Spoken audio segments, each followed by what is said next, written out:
Hello and welcome to this month's Building Sustainability podcast. This month features a conversation with Flo Hamer. So we know Flo because last summer she came on the Hot Wind build. She was one of our students. So it's really great to see what she's done since and have a good catch up and to see how some of the skills she's learnt with us, she's applied to her new home. This episode was recorded in Flo's lovely little tiny house. There'll be lots of pictures on the website to go along with this. I'm going to keep this intro really short because it's quite a long episode. If this is your first episode, then welcome. I strongly recommend that you hit the subscribe button and listen to some of the other episodes where we chat all kinds of sustainability within the built environment. So a massive thanks to Flo for recording this chat, and a massive thanks as well to Mike Hill, who gave us the theme music. We haven't thanked him enough for that. I'll be back at the end just to do a quick roundup, but until then, enjoy the episode.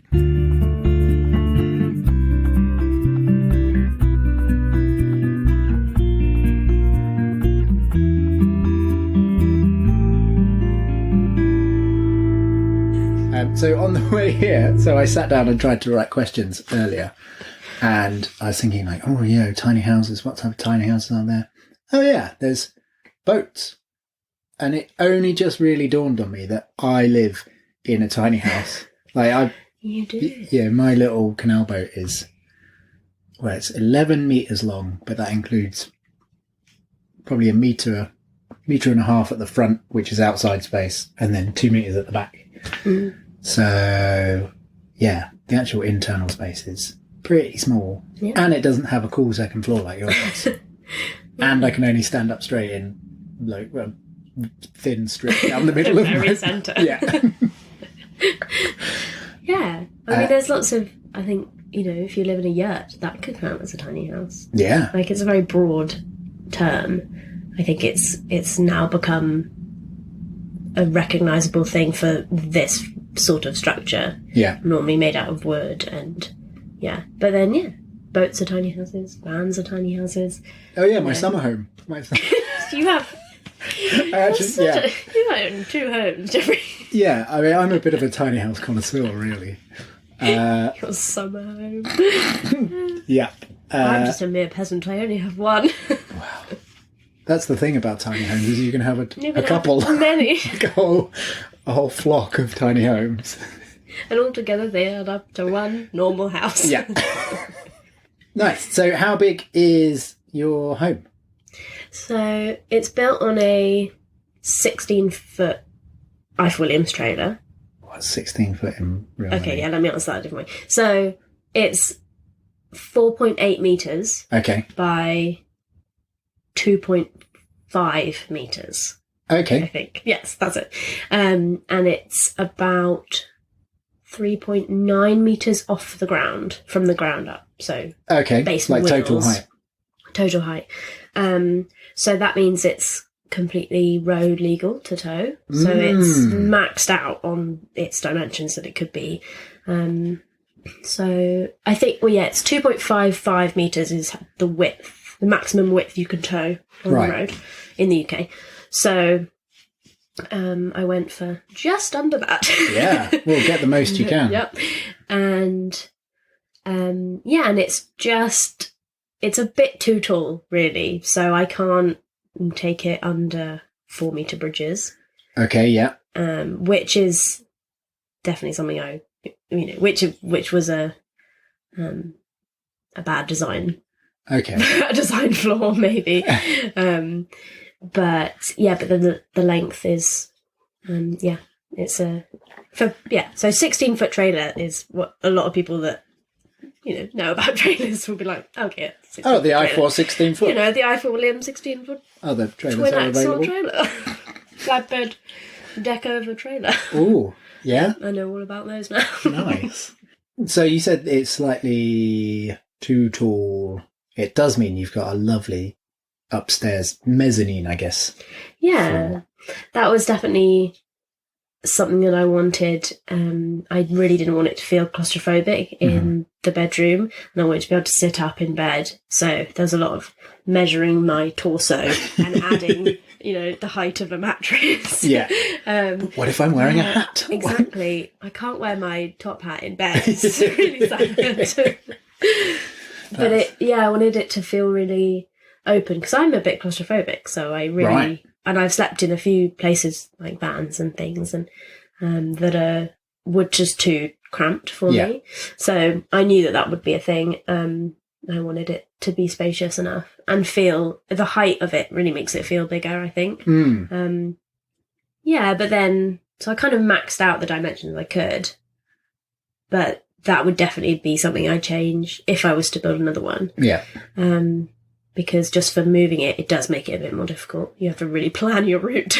Yes. Did you use the, there's an app, like a Google Maps type thing, which has heights like filtering for truckers. Yes. Yeah, I bought that when I first moved my van.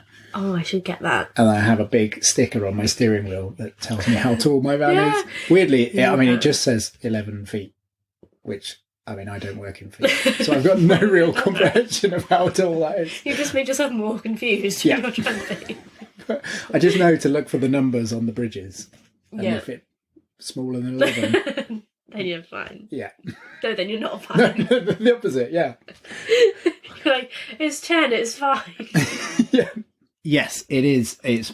I've got used to driving it now. I say that, I've only ever driven it like 4 times really. I drive it to site at the beginning of the summer and then drive it back again. And this year I did 500 miles. Great. And slightly sweaty and scared the whole time. Yeah. But yeah. I can, sweaty and scared are like understatements. So what I was the day that we moved this, I was a nervous shell of a human. It looked magnificent though. I saw the pictures you put online of it. Yeah, of the moving day. Yeah.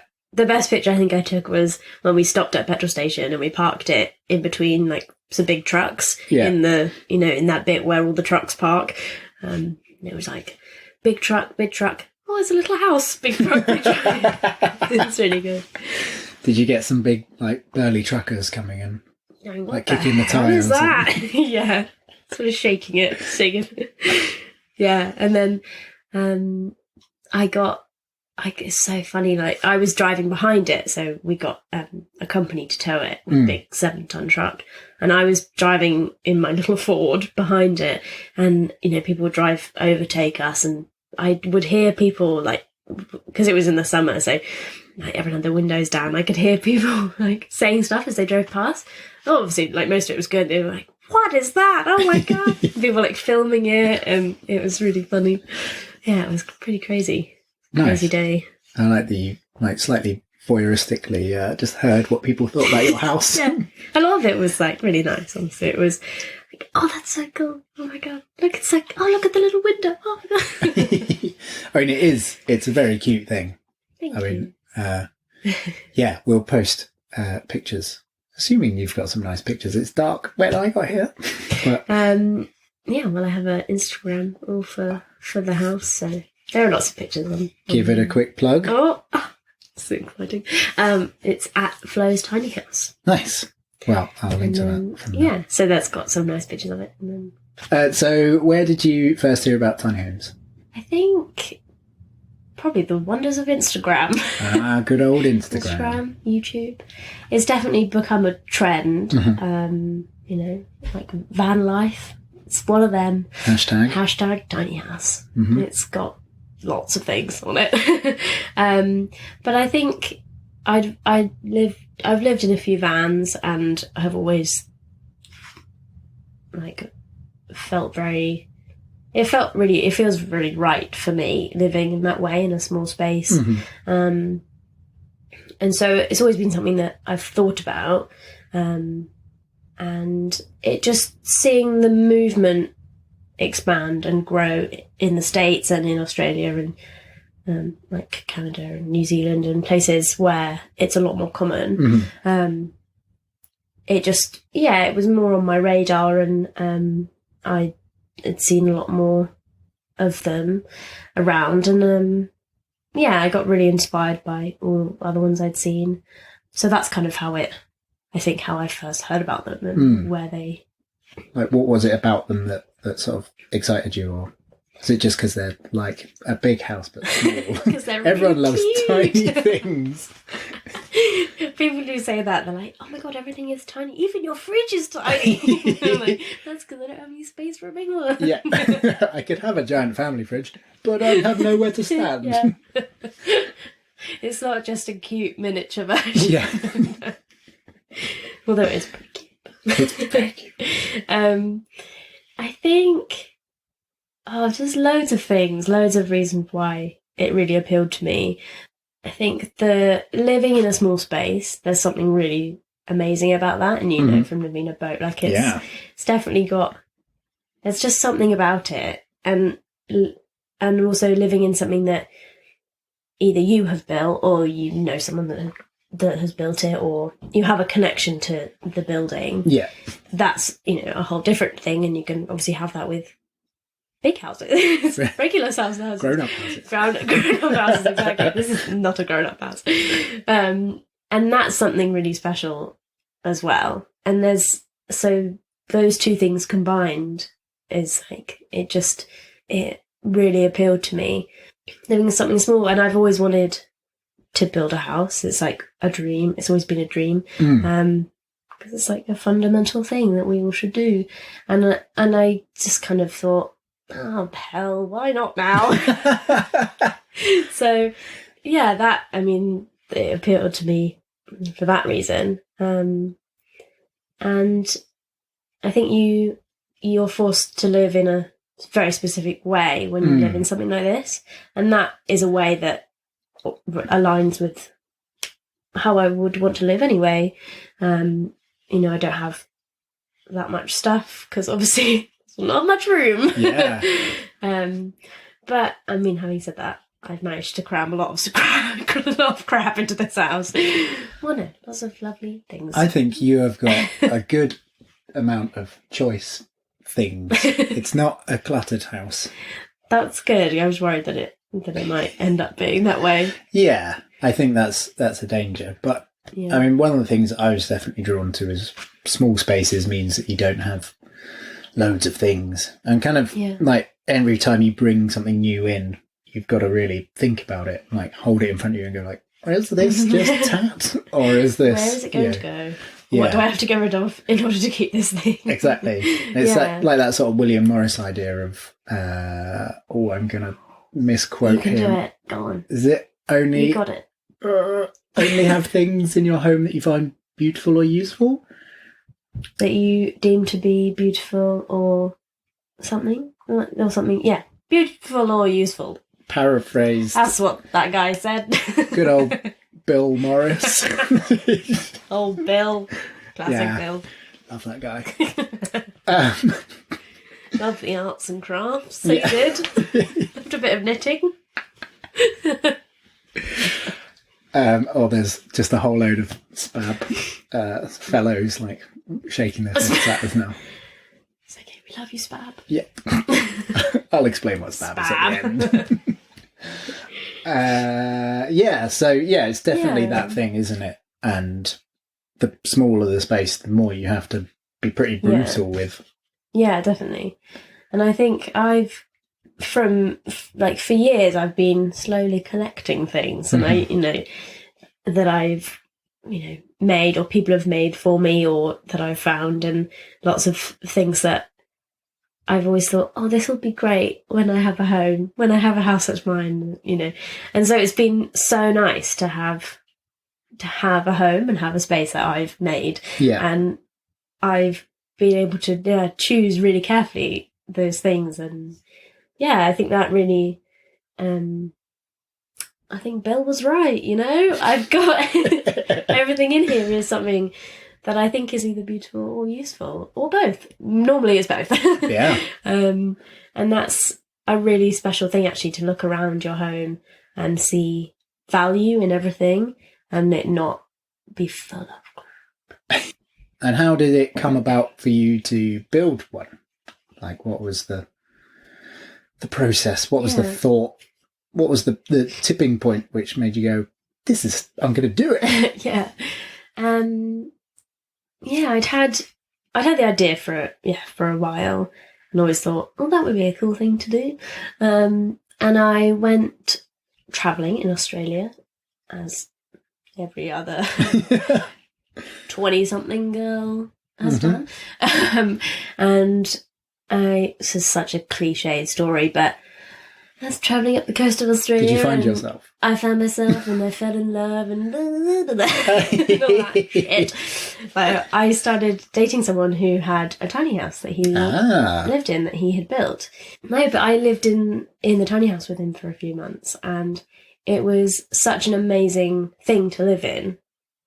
And it was that thing of he had built it, and so there was this amazing connection that he had with the house. And yeah, I think living in one just really gave me that, like, push. Because you always think, oh, van life's really cool. And then you do it and actually you're like, well, some people might be like, oh, actually this is a bit, I don't like being cold and it's quite small in here. It's quite a lot of condensation. Yeah. But then, and I think it was really important for me to sort of try it out. Yeah. And yeah, so living in that, it just reaffirmed that thought in my head of, yeah, this is something I really want to do. So I came home, and I just sort of took the plunge, and I just thought, yeah, why not now? So off you went. I like jumped straight in, and I bought the trailer like first thing, and then I was like, well, I have to do it now because I've got a trailer. It's either that or I become a farmer. So all right, well, out of the two choices. Yeah. And then, were you particularly skilled at building at that point? Well, had you built anything else? I'd done a few. Yeah, I'd done a few van conversions and things. I was very much a bodger. I very much bodged things together. In the sort of modern in the sense. modern term. Yeah, not love you bodgers. Not you can also explain what a bodger is at the end. Or they can just listen to the Dave the Bodger episode. Oh, then you'll already know. No, so yeah, I definitely bodge things together, not in the bad sense of the word. Yeah. And yeah, I would say I had basic carpentry skills, but nothing. I didn't really know much about actual building. I think I had one rusty handsaw, and that was about it. And I thought, yeah, you know what? Can't be that hard. I can build a house. Who needs power tools? I was very naive, but I had a really amazing network of friends and family who I knew would help me. Nice. And wanted to help me. And my uncle had all the tools imaginable. So I kind of knew that I didn't have to have everything because I had the resources from elsewhere. So I definitely didn't know that much. I was quite unskilled. And I think it's a really cool thing to end up with something like this when I look back and actually at that point, I didn't know anything. Yeah. So it's been like a sort of instrument of growth in your life. Oh, definitely. Yeah. And it's so, like, I've changed as a person, and so much has changed, and so much has happened, even throughout the process of building it, because I built it really on and off. It took about 18 months to build. And yeah, it was really on and off. So I was up in Scotland for a large chunk of that time, and I was doing, lots of other stuff, like went travelling for a bit, and it kind of changed, over time. And it was this like real labour of love that took a very long time. Yeah. And then... Can I just put a lot of... Yeah, please do. I was like, it's going to go out. I really like that you put your hand up to that. You see that? Is it possible? Can you put the log on the phone? On the beautiful squirrel. Sounds of... I'm a little bit jealous of your stove. It's quite something. It is the sort of archetypal. I mean, most boats I know have got a... Really? I don't think I'd ever seen one in anything. And then I saw it online and I was like, that's the one for me. Yeah. And it's actually a really good size. People were like, oh, it's not a bit big for the space, but it's perfect. Yeah. Ooh, people can get that lovely roar of the fire. You like that sound? Just having a fire is great.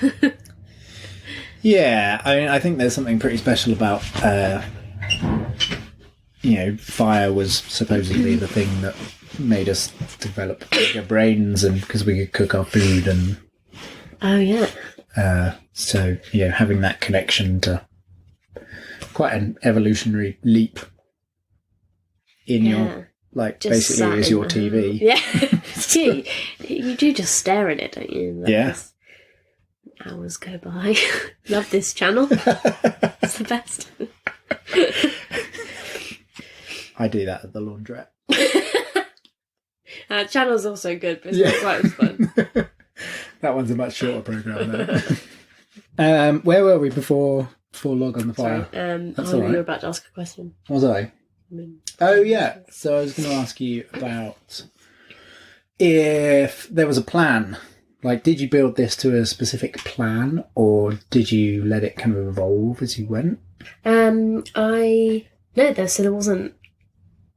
I didn't follow a plan. You can buy plans for tiny houses, and I did look at that very briefly, and then I thought, that's stupid. I'm not going to do that. I'm not going to pay someone to. No.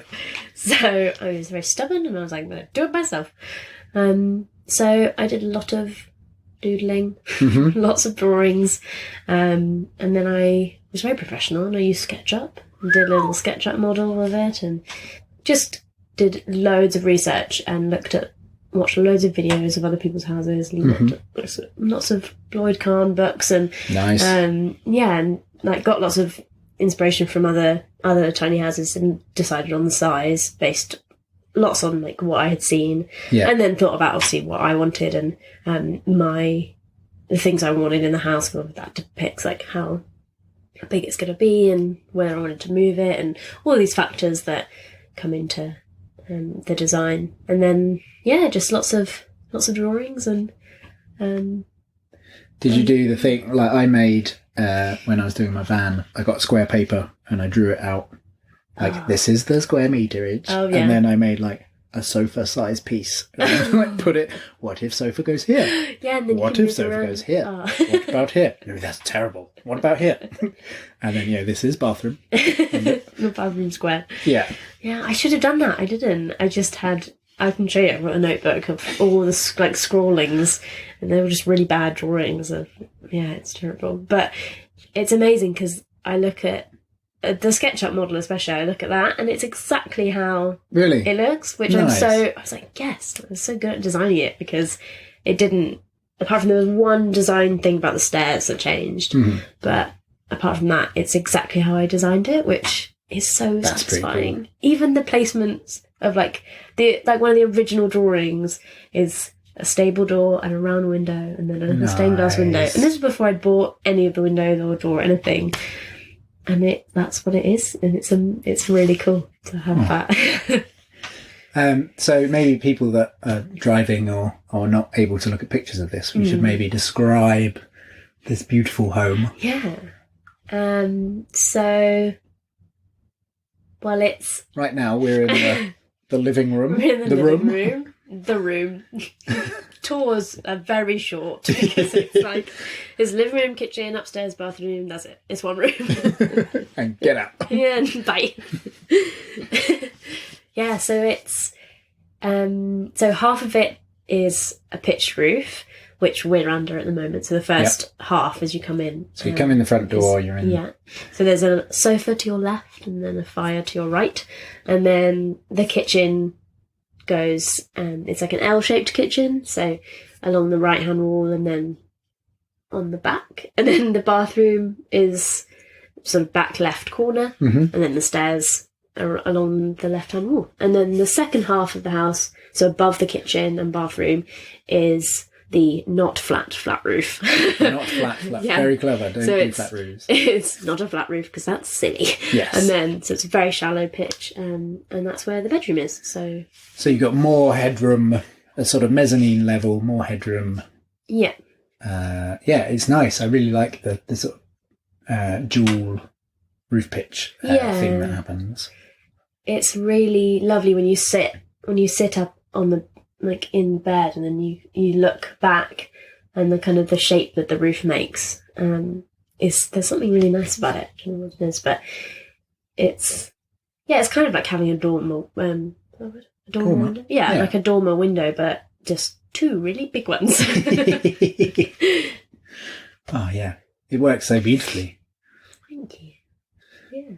So there's a whole load of questions that I'm sure people that have never heard of tiny homes, or I guess they're the questions I've come across a lot.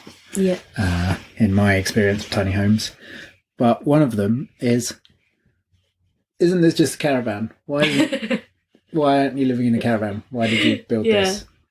Oh, so it's like a caravan? Is that what it is? Oh, it's a house on wheels. Caravan. So it's a caravan. Yeah.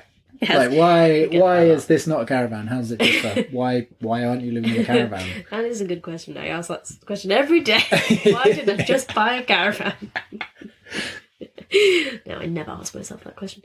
When I was telling my boss about it, I said it's on a trailer, and he immediately called me trailer trash. Nice. Thanks, John. So why not a caravan? I did actually think about it when I thought about buying a boat, and I thought about buying a caravan. I thought about just getting another van, and then I decided no, because engines are hard. And they break. When engine breaks, home breaks. So I went, no, none of that. And I just thought, I'm a skilled woman and I want to build a house, so I felt like buying a caravan would be like offensive to myself as a crafts person, you know? Nice. No offence to caravan owners. Caravan's great. But I think there was just, I couldn't do it. I couldn't do it to myself. There is a thing I always feel when I go into a caravan, like the doors and the way they're made, and like, the partition walls are flimsy and they sort of bend, and everything's made to be just good enough and like thick enough that it will work, but no more. Yeah, definitely. And that isn't what you've got here. This isn't. It's sturdy. Like feels solid. It is pretty solid. Yeah. I don't know. Caravans are great, and if you're like traveling a lot and you do like touring, is that what it's called? Yeah. Yeah. Then they're great. But for I wanted to build something that I was going to live in for years, and I hopefully will live in this for years. And if you don't have the time or the money or the skills, or know someone with the skills, then this isn't an easy thing to do by any means. And so if you're looking for something, cheap-ish to live in, caravans are great. And then, that's why vans are great and boats are great. And, there are lots of different ways that you can live like this. You don't have to take 18 months and lots of crying to build yourself a home. I just decided to for some reason. Well, I like that you added in the crying. Yeah, literally blood, sweat and tears all went into this house. A lot of my tears and blood and sweat. So the other thing, well, what else do people ask? They ask, the first thing that people ask when two boaters meet each other, within 2 minutes, they're talking about their toilet. And, so how do you poo? So how do you poo? Yeah. By Flo Hamer. I'm going to write a book. Tell me about. It's funny because people don't ask me, but that's normally one of the first things I tell people. Really? I'm so open about it now. I'm like, do you want to know how I poo? Yeah. Like, no, but I'm going to tell you anyway. Well, I think certainly, like, boaters, pretty much every boater's got a story about, something that's gone wrong with their poo receptacle, and how, like a flow of human excrement came out from under their bed, or, when that's seriously, some of the stories I've heard have been pretty grim. So yeah. Luckily, nothing like that has happened to me yet. No. No, well, I'll tell you, Jeffrey. I'll tell you how I poo. Everyone's on the edge of their seat right now. Toilet seat? No. Yay! Oh, God, I'm good. So I have a little DIY compost loo. Nice. Which is basically a bucket. Nice. So I've got a little urine separator, and that joins my grey water pipes. Mm-hmm. So that joins up to my grey water from my shower, that then joins up to my sink, and it all goes out into a soakaway that we dug here on the farm. Nice. Yeah. So are you actually plumbed in here? Have you got water? Yeah, so I was really lucky I'm on a friend's farm at the moment, and they have spring-fed water, which is great. And there was a outdoor tap just next to where I was going to put the house, so it was really perfect. Brilliant. So I just hooked into that, and it was really easy.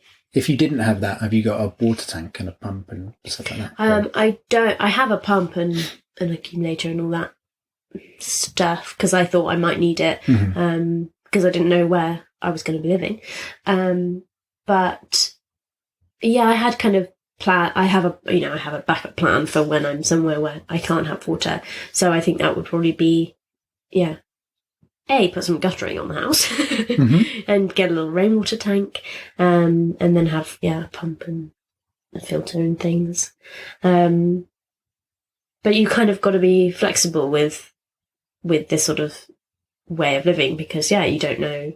I've been here for 8 months, and I'm not planning on moving the house anytime soon. So, it was, I'm pretty permanent. But if you're going to be moving around lots, obviously you need to think about, other, like, solutions to those problems when you might not have a water hookup. So, yeah, I've got a big water tank at the front of my boat, and I'm moored up. I've got a permanent mooring. So, every now and then I go to the tap that's next to my boat, and I fill up the giant tank that's on the front of my boat, and then I take the hose back and coil it up, and then I pump the water, into my sink and wherever I need it. It's like, this is ridiculous. I should just plug that tap straight in. Well, I don't have that option. Are you not allowed to do that? Or? I think I can do it. I just, there isn't the connector to... Because, I was cruising on the boat for quite a few years, and it's... Just cruising. It's so cool. But it's like... Yeah, by cruising. People overtaking me as they walk the dog. On it. I used to cruise around London, and that was when I bought the boat, and then I moved it down to Bristol, and it took me 2 weeks of 7 hours a day, 2 weeks, and then I got in my van at the other end and drove back in 2 hours. And I worked out that my average speed was 1.5 miles an hour. Oh my gosh, no. Which is like half the speed of walking. Obviously, like, the boat goes faster. Slow. Yeah. But locks and swing bridges and everything takes time. And but that's sort of the point with being on a boat. Yeah. And because I stopped in almost every pub. And then you get too pissed and you can't punt away. Oh yeah, stay here. Yeah. Okay, so I guess we're sort of on that minor detour there. We're now into sort of the nuts and bolts of how you live. Yeah. You've got something that I'm really jealous of. A banging bath. I do have a bath. What do you call it? Is that like a 3/4 half bath? What do they call it? I call it a hip bath. Because super hip. I'm so good. And down with the kids. You could call it, it's probably a half bath, you'd call it that. Yeah. It's out of an old canal boat, actually. Nice. I bought it on eBay. And it's a sort of it's the same, it's probably narrower than a normal bath and about half the length. Right. A squished down version. And then it's very deep, so you kind of sit in it with your knees up. Nice. On a little seat. So it's kind of like a granny bath that has a seat in it. It doesn't like go up and down like a granny bath seat, but you get the picture. But it's really great because you can get right in there and get fully submerged, and it's wonderful. Yeah, I've got a pretty poorly pressured shower. Oh, I'm very lucky to have like pressurized water here. It's very nice. So I have my little bath, and then above it is a shower that we made just from some copper pipe. It was super simple. It was amazing. Stroke of genius by my cousin. And so I've got a nice rain wall. Yeah.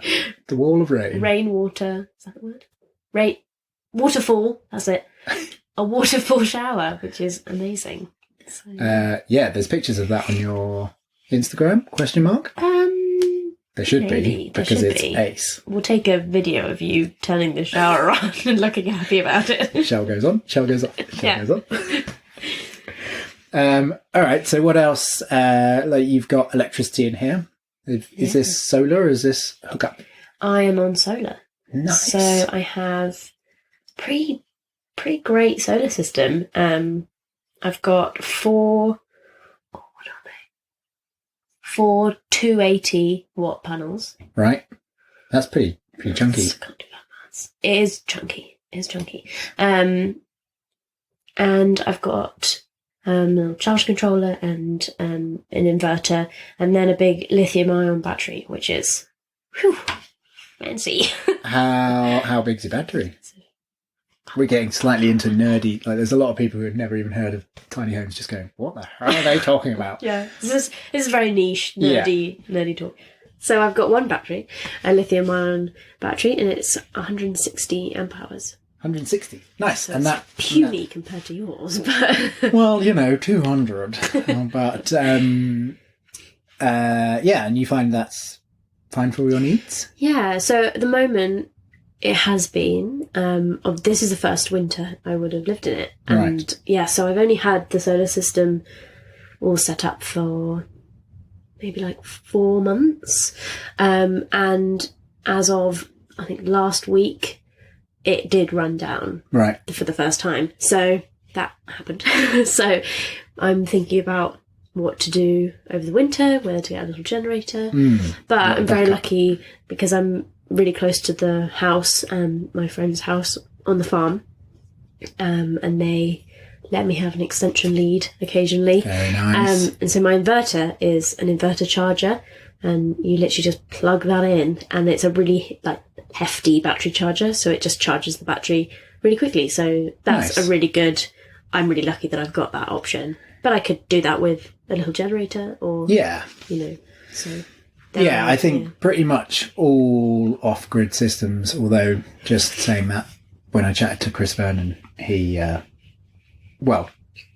Chris Vernon, who did the One Planet development, episode number 2 or 3. Yeah, thanks. It was nice fan of the show. For long-time listener, first time got that. He had to size his entire panel, like the solar panels, for the worst day of the year. Yeah. So pretty much like 99% of the year, he's generating more power than he can possibly use. Right. Yeah. Which is so one of the issues with off-grid is that you have to oversize things. Yeah. But most other people, I almost said most normal people, most normal people, most other people will just have a backup, a generator or a plug-in. I think I've got enough panels, I think, my next thing would be get another battery, and then I'd be more sorted. But that wasn't cheap, so no. I'm saving up for another battery. But yeah, we'll see how the winter goes. I might. And you're like, I mean, just in case people are imagining that this is like you're living by candlelight and it's a bit of a cave, like it's a well lit. Yeah. I've got lots of lights. They're all LEDs, so they're super low draw, which is great.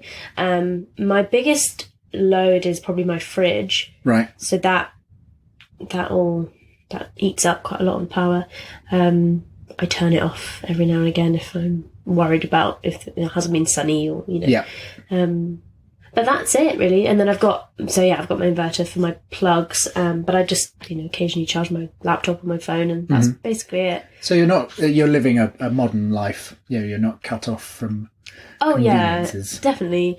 I think that was one thing I really wanted to prove slightly, was I think things like this often have the reputation of, oh, well, you're just a hippie living in a field, like you don't wash, and but it's just that you kind of have a bad stereotype sometimes with things like this. Yeah. And I can definitely. You wash? I wash.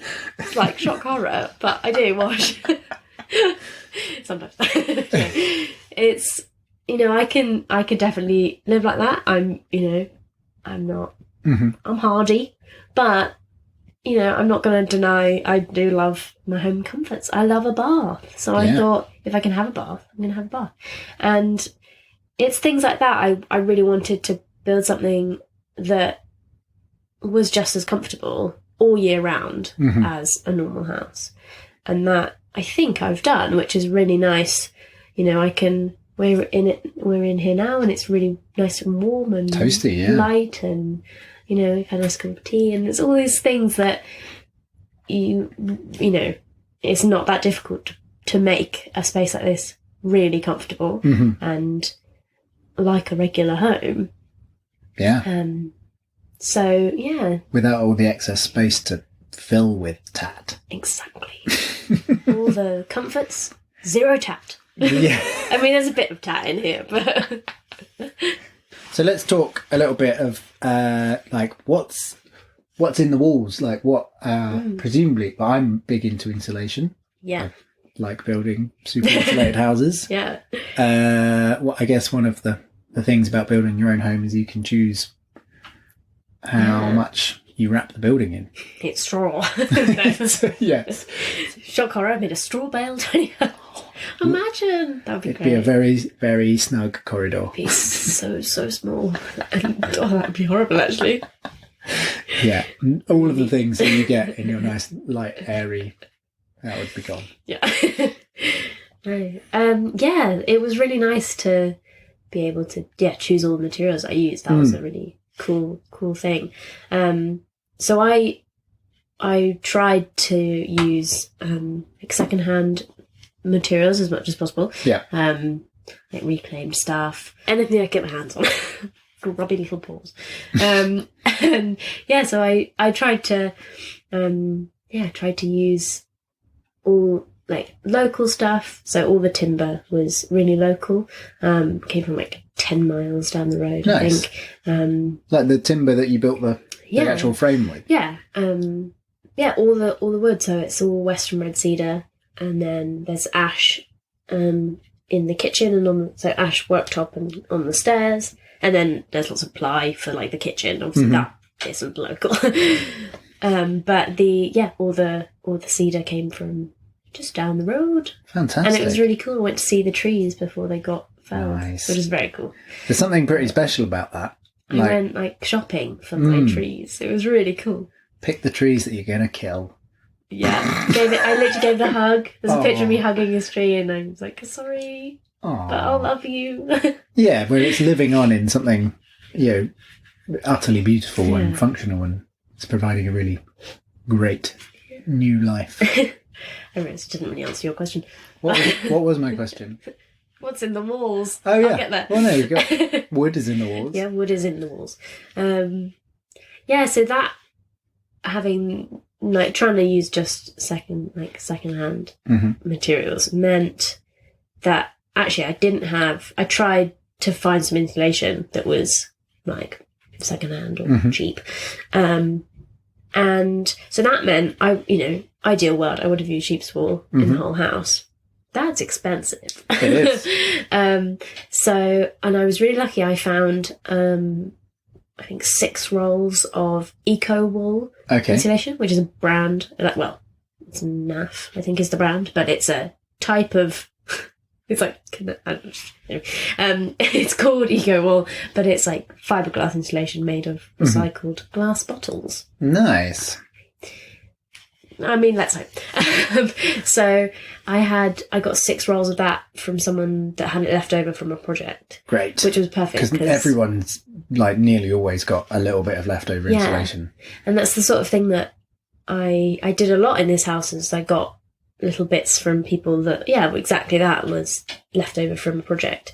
And so I was using things that were, secondhand or, excess. And I was helping to reduce the waste from that project, which was was a big thing as well for me, was having little waste. So and potentially saving a bit of money as well. Yeah, definitely. I think that the cost was a lot lower than it would have been if I'd obviously bought lots of things new. So it worked out really well. As long as you factor in, as long as you don't factor in the time it takes to search for those things, go and get those things. Like, as long as you're considering that you have 0 wage and your time is worth nothing, you save loads of money. Exactly. My time is worth nothing. And I saved so much money. Yeah, that is a very good point. I spent a lot of time with my windows, which are secondhand. Yeah. I kind of wish I'd just bought new windows, I've got to say. But anyway. But yeah, to finish that answer, so it's eco wool in the walls, and then in the floor, I'm sorry, but there is some Kingspan in the floor. I know, it's terrible. I feel awful. I'm a terrible human being.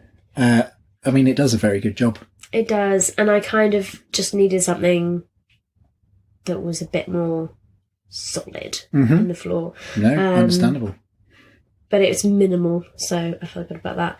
And then in the ceiling was a real treat, because I could afford 1 roll of sheep's wool insulation. Nice. So in the ceiling, I thought I wanted something nice on my head, because I'd be right next to it and breathing it all in. So I just thought, why not splash out? And so so there's 3 different types of insulation, which I don't know if that is a good thing or a bad thing.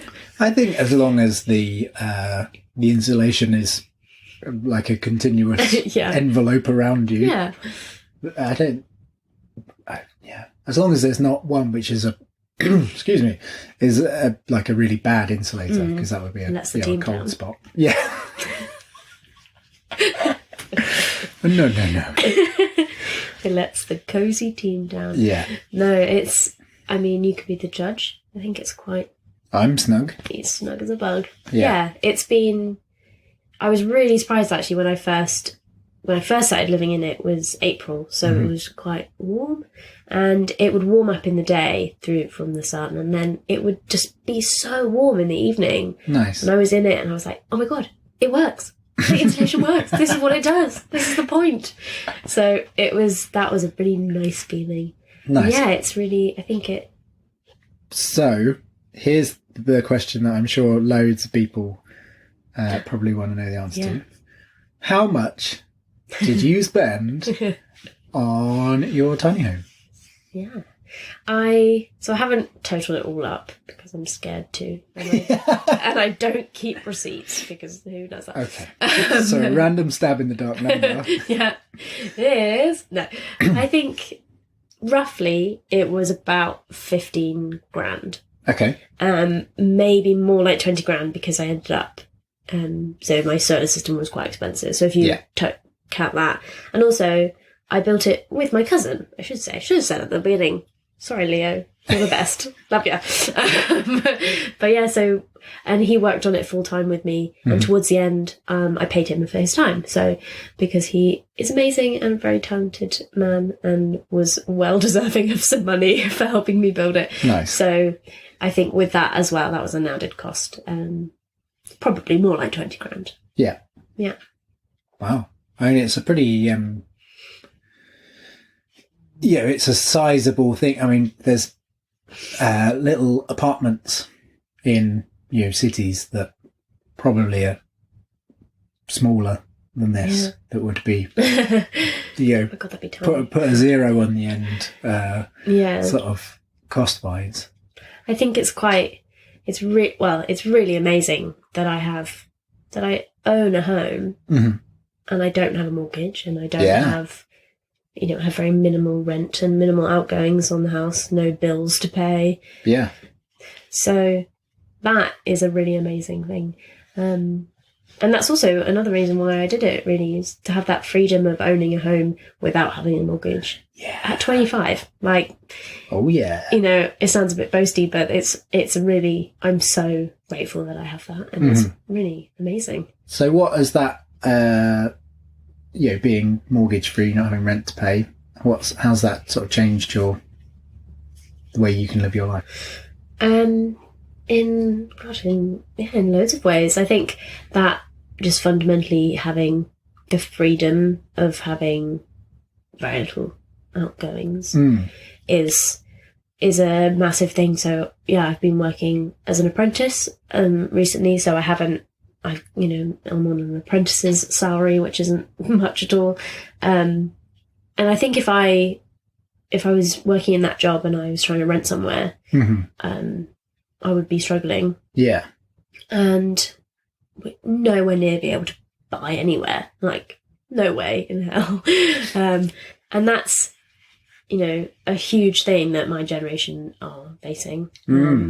And having the freedom to also, in a way, live anywhere I want, kind of, within reason. Obviously, I'm in one place and I'm lucky that I've had a place to put it and a place to live. And that's a big hurdle as well. But I've been very lucky that I could live here in a really beautiful area. We're in rural Herefordshire at the moment, for those wondering. Is it goats or what's your neighbouring animals? There's some cows, goats. Snoring pigs in the shed. There's some sheep. We can see the Black Mountains from... Oh. I mean, it's dark, so sadly Jeffrey can't see the Black Mountains, but... They're very black. They're very, very black. So I've been able to live in this area, which actually there'd be no way I could afford to live around here on the salary I have at the moment. And I'm leaving my job soon, and I'm gonna become self-employed, and that is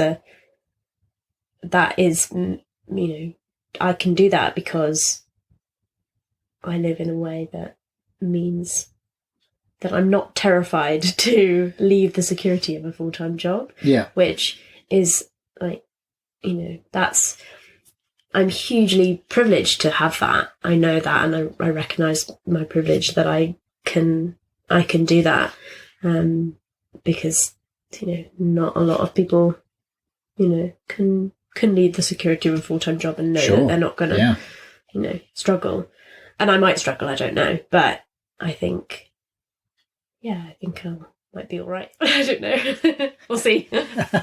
Yeah, we'll do an update in 6 months. When I'm like, I'm so hungry.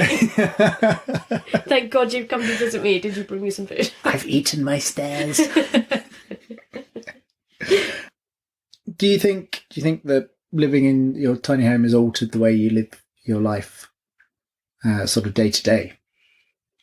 I think the way I live is very much governed by like the seasons. Sounds a bit silly to say, but actually living in something where you're very kind of, you're very close to the outside. That sounds silly, but when you're in a big house and you have central heating and you have there's something about living in something like this where you're very, same as a boat, you're very kind of aware of the weather and the seasons and that has governed how I live, which is really nice. So I spend a lot more time outside, and, you know, a lot of, like this weekend, I spent a lot of time chopping firewood. Yeah. It's things like that I now spend my time doing, and because I need to. And that's a really nice thing, actually, to spend my time doing things like that, which is nice. Nice. I like that. When I first got into building, I built this little pod out in Oregon.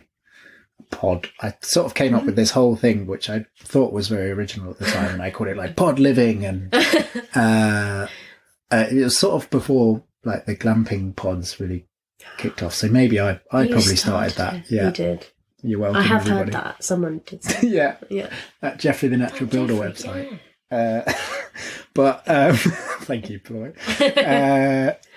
I sort of hypothesised that by reducing the amount of size that you lived in, it meant that you were forced outside, or sort of not maybe forced, but then outside became more of a room, like that you spent your time in, and therefore you would see the migrating birds, see the seasons change. Yeah, when you live in something, maybe if you live in a city or in a regular house, then you do become kind of detached from the outside sometimes. There's quite a lot of people, but quite a lot of people will not go outside of their house, and their big change in the day might be going from their bedroom to the kitchen to the where they sit at their office, and then going back to the kitchen for some tea, and then going back to the bedroom for sleep.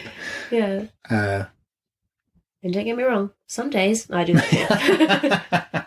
And it's even better because I don't have to walk as far. Yeah. But it's, I don't know, maybe that's it's been said a lot, but I think it is something, when you do live like this, it has an immediate positive effect on you. And it's just had a really wonderful effect on my mental health. I'm gonna say it. Being outside is great. I think it's proven to be great for mental health. Finally, studies show. Yeah, the scientists have said. Yeah. Should everyone move into a tiny house? No, I don't think it is. I think lots of people would probably hate it. Yeah. I know lots of people would hate it.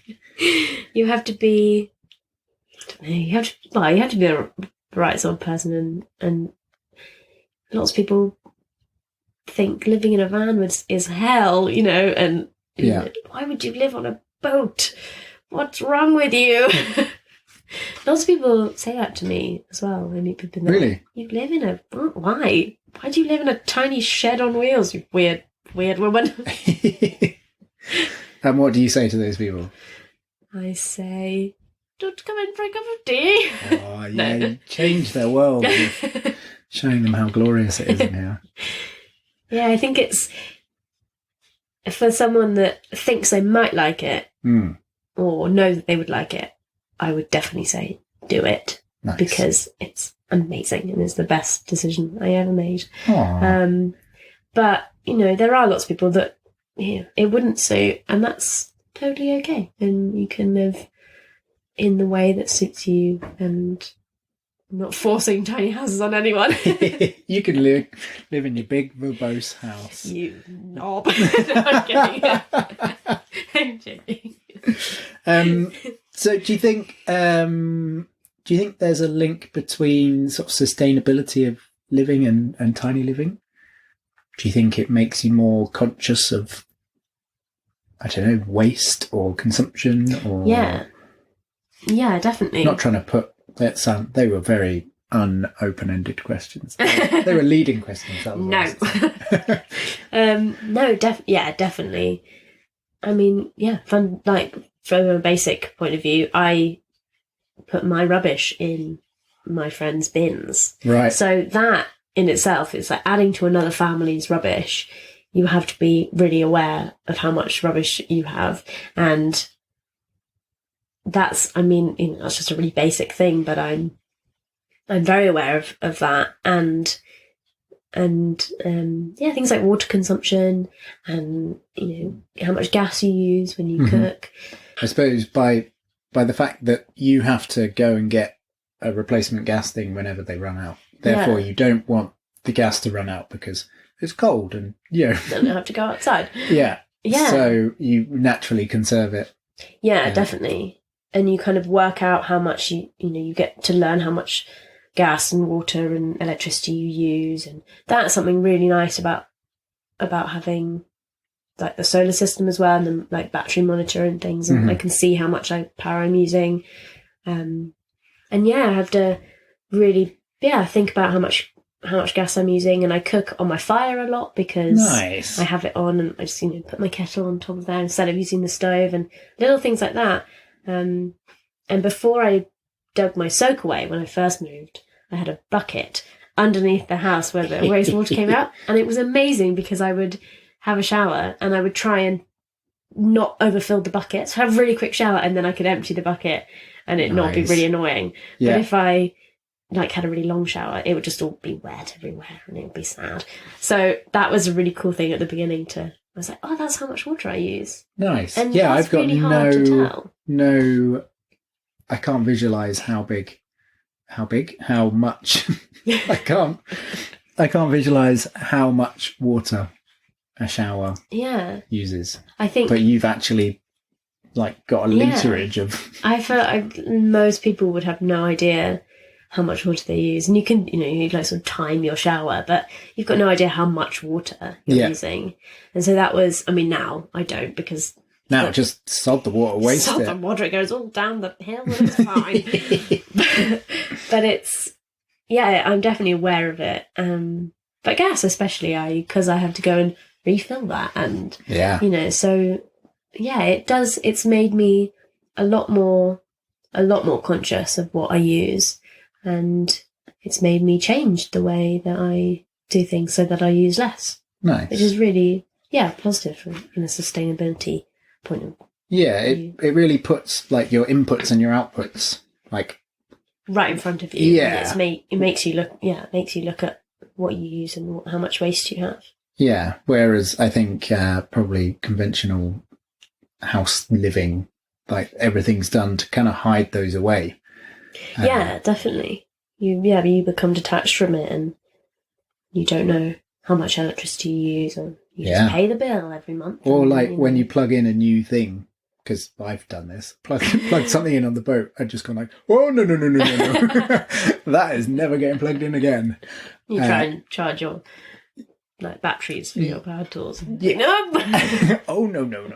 I tried to run a vacuum cleaner once. Oh. And the big Henry type one. And it was I got 30 seconds before my batteries are dead. No. Or a Hoover, that is luxury. I got a dustpan and a brush. A poor man's Hoover. Yes. So, all right then. What is, let's go this way round. What is the worst part about tiny living? Is there a worst part? The worst part. It's just so we can end on the best part. Yeah, sure. End on a positive. Yeah. Having to spend 18 months building your home? Yeah. Being really cold for 18 months before. I think, it's a large answer. Okay. The last kind of few weeks, because it's the first time I'm living in the winter, the last few weeks have been a real test. So lots of things are broken. Right. So my tap broke, my sink was leaking, and my tap was leaking at the same time. Right. My gas water heater broke, and then my power ran out for the first time. This is all in the space of a day? Right. Or 2 days, maybe. Top it all off, I burnt a pair of socks on my fire.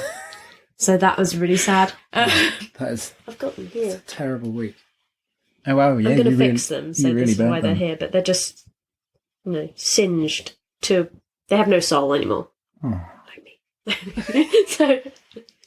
So it's things like that. It's days like that when lots of things go wrong and you have no landlord to call, and you have, well, in my case, no one else that you live with to help.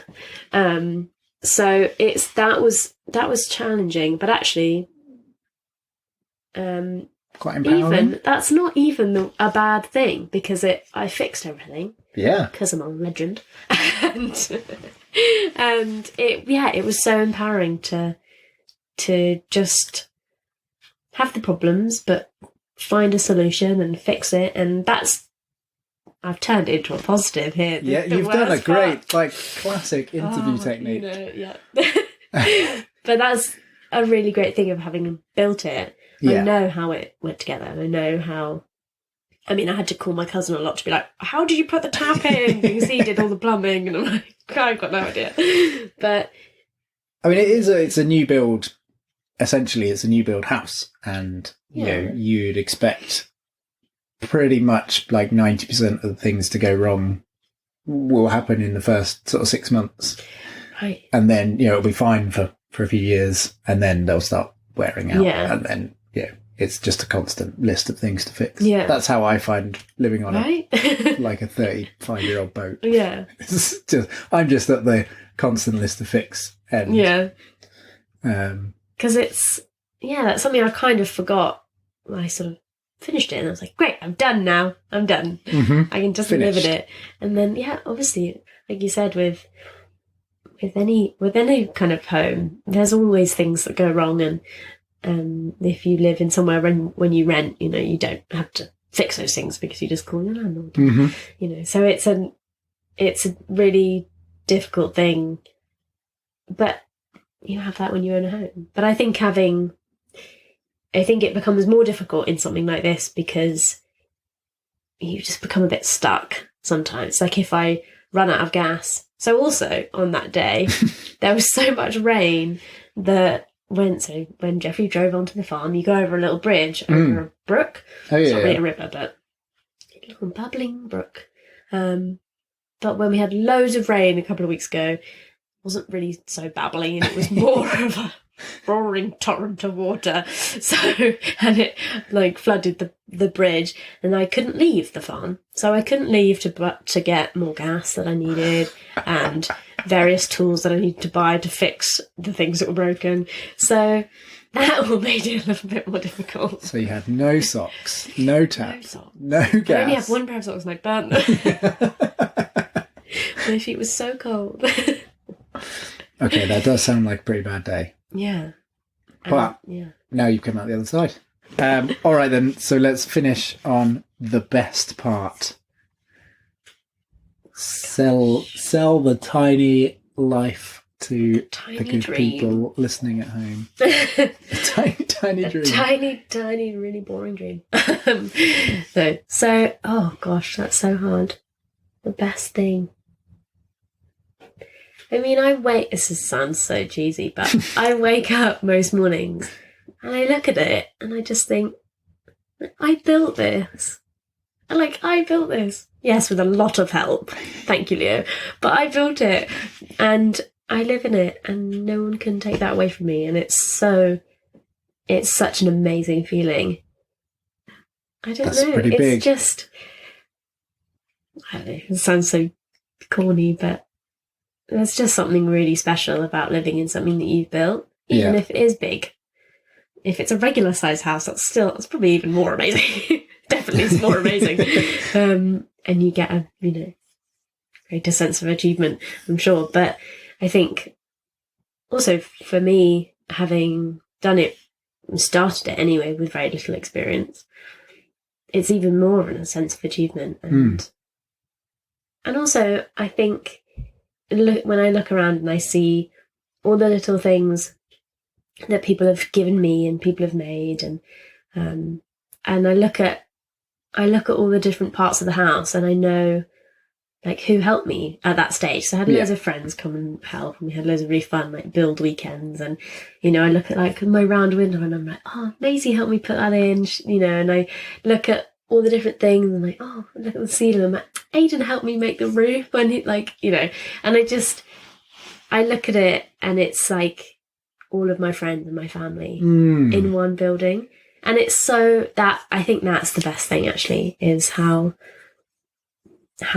like, yeah, how much love went into the house, and all the lovely people that helped me, and all the cheesy. Kiko would call it the stories that the the project is actually the stories, and the sort of house is a byproduct. I probably misquoted it terribly there. Him and Big Bill.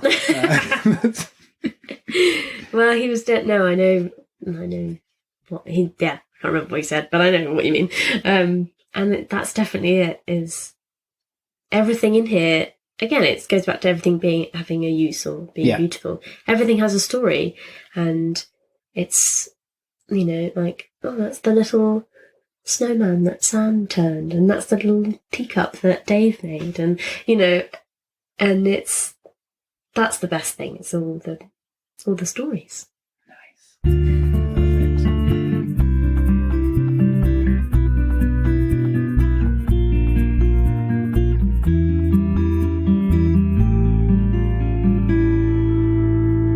So that was Flo Hamer talking about her tiny house. Thanks, Flo.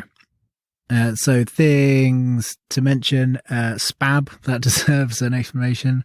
The Society for the Protection of Ancient Buildings is an organisation that runs out of London in the UK. Obviously, they are looking to protect ancient buildings. Their founder, I believe, was William Morris. And so, apologies for probably terribly misquoting.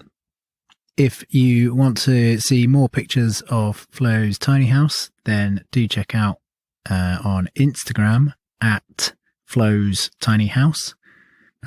It really is a very beautiful thing. I think that's it. I will see you next month for another Building Sustainability. Have a lovely month.